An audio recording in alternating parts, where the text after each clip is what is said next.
Ven, Espíritu Santo, ven por medio de la poderosa intercesión del Inmaculado Corazón de María, tu amadísima esposa. Amén. Septiembre 13, San Juan Crisóstomo, patrono de los predicadores, año 407. A este santo arzobispo de Constantinopla, la gente le puso el apodo de Crisóstomo, que significa boca de oro, porque sus predicaciones eran enormemente apreciadas por sus oyentes.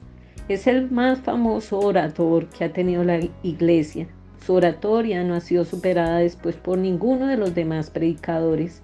Nació en Antioquía, Siria, en el año 347, siglo IV.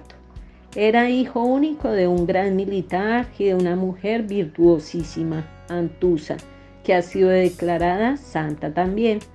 A los 20 años, Antusa quedó viuda y, aunque era hermosa, renunció a un segundo matrimonio para dedicarse por completo a la educación de su hijo Juan. Desde sus primeros años, el jovencito demostró tener admirables cualidades de orador y en la escuela causaba admiración con sus declamaciones y con las intervenciones en las academias literarias. La mamá lo puso a estudiar bajo la dirección de Libanio, el mejor orador de Antioquía, y pronto hizo tales progresos que, preguntando un día Libanio acerca de quién desearía que fuera su sucesor en el arte de enseñar oratoria, respondió: me gustaría que fuera Juan, pero veo que a él le llama más la atención la vida religiosa que la oratoria en las plazas. Juan deseaba mucho irse de monje al desierto, pero su madre le rogaba que no lo fuera a dejar sola. Entonces, para complacerla, se quedó en su hogar, pero convirtiendo su casa en un monasterio. O sea, viviendo allí como si fuera un monje, dedicado al estudio, a la oración y a hacer penitencia. Cuando su madre hubo muerto, se fue de monje al desierto y allá estuvo 6 años rezando, haciendo penitencias y dedicándose a estudiar la Sagrada Escritura. Pero los ayunos tan prolongados, la falta total de toda comodidad, los mosquitos y la impresionante humedad de esos terrenos le dañaron la salud, y el superior de los monjes le aconsejó que si quería seguir viviendo y ser útil a la sociedad tenía que volver a la ciudad, porque la vida de monje en el desierto no era para una salud como la suya. Al llegar otra vez a Antioquía fue ordenado de sacerdote y el anciano obispo Flaviano le pidió que lo reemplazara en la predicación y empezó pronto a deslumbrar con sus maravillosos sermones. La ciudad de Antioquía tenía unos 100,000 cristianos, los cuales no eran demasiado fervorosos. Juan empezó a predicar cada domingo, después cada 3 días, más tarde cada día y luego varias veces al día. Los templos donde predicaba se llenaban de bote en bote. Frecuentemente sus sermones duraban 2 horas, pero a los oyentes les parecían unos pocos minutos por la magia de su oratoria insuperable. La entonación de su voz era impresionante, sus temas siempre tomados de la Santa Biblia, el libro que él leía día por día y meditaba muchas horas. Sus sermones están coleccionados en 13 volúmenes, son impresionantemente bellos. Era un verdadero pescador de almas, empezaba tratando temas elevados y de pronto descendía rápidamente como un águila hacia la realidad de la vida diaria. Se enfrentaba enardecido contra los vicios y los abusos. Fustigaba y atacaba implacablemente al pecado. Tronaba terrible su fuerte voz contra los que malgastaban su dinero en lujos e inutilidades, mientras los pobres tiritaban de frío y agonizaban de hambre. El pueblo le escuchaba emocionado y de pronto estallaba en calurosos aplausos o en estrepitoso llanto, el cual se volvía colectivo e incontenible. Los frutos de conversión eran visibles. El emperador Teodosio decretó nuevos impuestos. El pueblo de Antioquía se disgustó y por ello armó una revuelta y en el colmo de la trifulca derribaron las estatuas del emperador y de su esposa y las arrastraron por las calles. La reacción del gobernador fue terrible. Envió su ejército a dominar la ciudad y con la orden de tomar una venganza espantosa. Entre la gente cundió la alarma y a todos los invadió el terror. El obispo se fue a Constantinopla, la capital, a implorar el perdón del airado emperador y las multitudes llenaron los templos implorando la ayuda de Dios del cielo. Y fue entonces cuando Juan Crisóstomo aprovechó la ocasión para pronunciar ante aquel populacho emocionado sus famosísimos discursos de las estatuas, que conmovieron enormemente a sus miles de oyentes, logrando conversiones. Esos 21 discursos fueron quizás los mejores de toda su vida y lo hicieron famoso en los países de los alrededores. Su fama llegó hasta la capital del imperio, y el fervor y la conversión a que hizo llegar a sus fieles cristianos obtuvieron que las oraciones fueran escuchadas por Dios y que el emperador desistiera del castigo a la ciudad. En el año 398, habiendo muerto el arzobispo de Constantinopla, le pareció al emperador que el mejor candidato para ese puesto era Juan Crisóstomo, pero el santo se sentía totalmente indigno y respondía que había muchos que eran más dignos que él para tan alto cargo.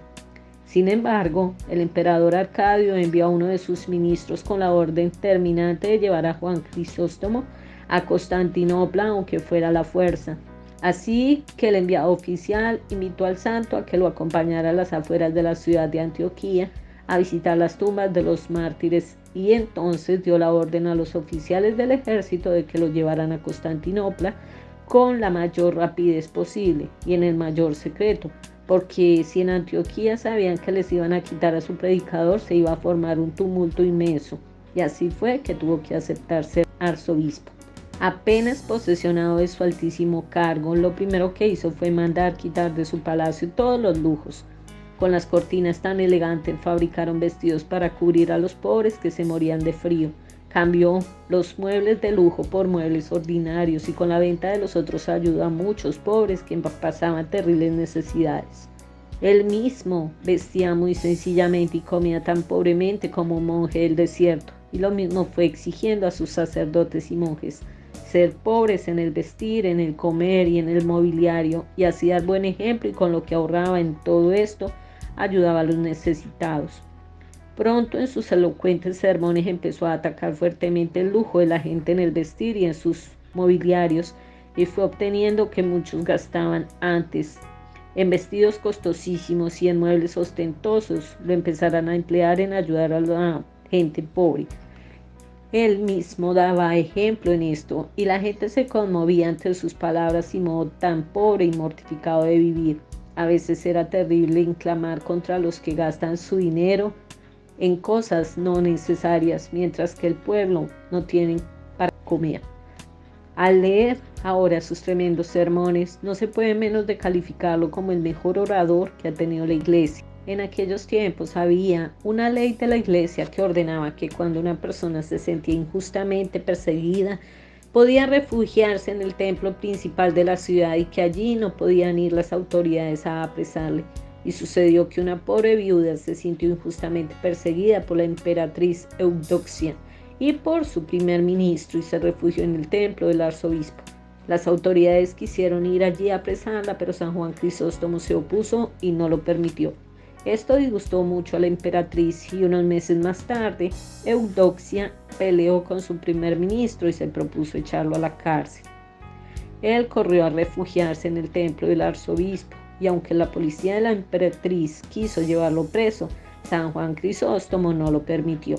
El ministro, que antes había querido llevarse prisionera a una pobre mujer y no pudo porque el arzobispo la defendía, ahora se vio él mismo defendido por el propio santo.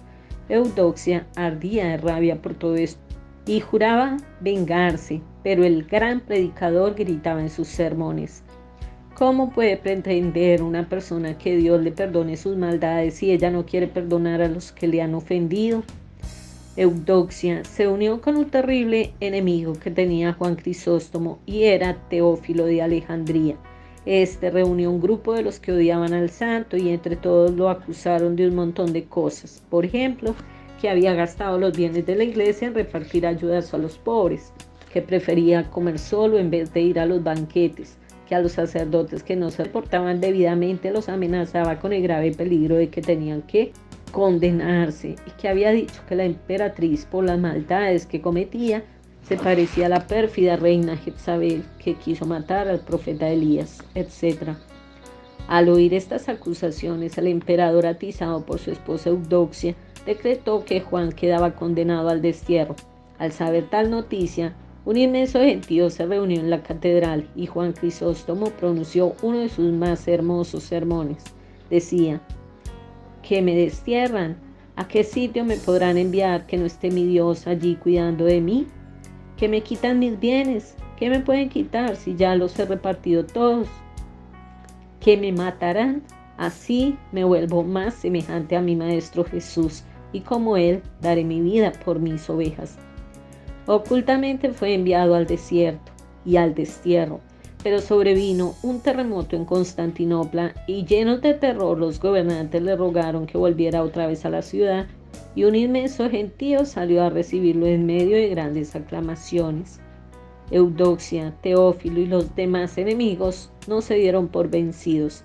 Inventaron nuevas acusaciones contra Juan, y aunque el Papa de Roma y muchos obispos más lo defendían, le enviaron desterrado al Mar Negro. El anciano arzobispo fue tratado brutalmente por algunos de los militares que lo llevaban prisionero, los cuales le hacían caminar kilómetros y kilómetros cada día con un sol ardiente, lo cual lo debilitó muchísimo. El 13 de septiembre, después de caminar 10 kilómetros bajo un sol abrasador, se sintió muy agotado. Se durmió. Vio en sueños que San Basilisco, un famoso obispo muerto hacía algunos años, se le aparecía y le decía: «Ánimo, Juan, mañana estaremos juntos». Se hizo aplicar los últimos sacramentos, se revistió de los ornamentos de arzobispo y al día siguiente, diciendo estas palabras: «Sea dada gloria a Dios por todo», quedó muerto. Era el 14 de septiembre del año 404. Eudoxia murió unos días antes que él en medio de terribles dolores. Al año siguiente, el cadáver del santo fue llevado solemnísimamente a Constantinopla y todo el pueblo, precedido por las más altas autoridades, salió a recibirlo cantando y rezando. El Papa San Pío X nombró a San Juan Crisóstomo como patrono de todos los predicadores católicos del mundo. Que Dios nos siga enviando muchísimos predicadores como San Juan Crisóstomo. San Juan Crisóstomo, ruega por nosotros. San Juan Crisóstomo, ruega por nosotros. San Juan Crisóstomo, ruega por nosotros. Gloria al Padre, al Hijo y al Espíritu Santo, como era en el principio, ahora y siempre, por los siglos de los siglos. Amén. Que la gracia del Señor nos acompañe siempre. Dios nos bendiga. Un abrazo fraterno.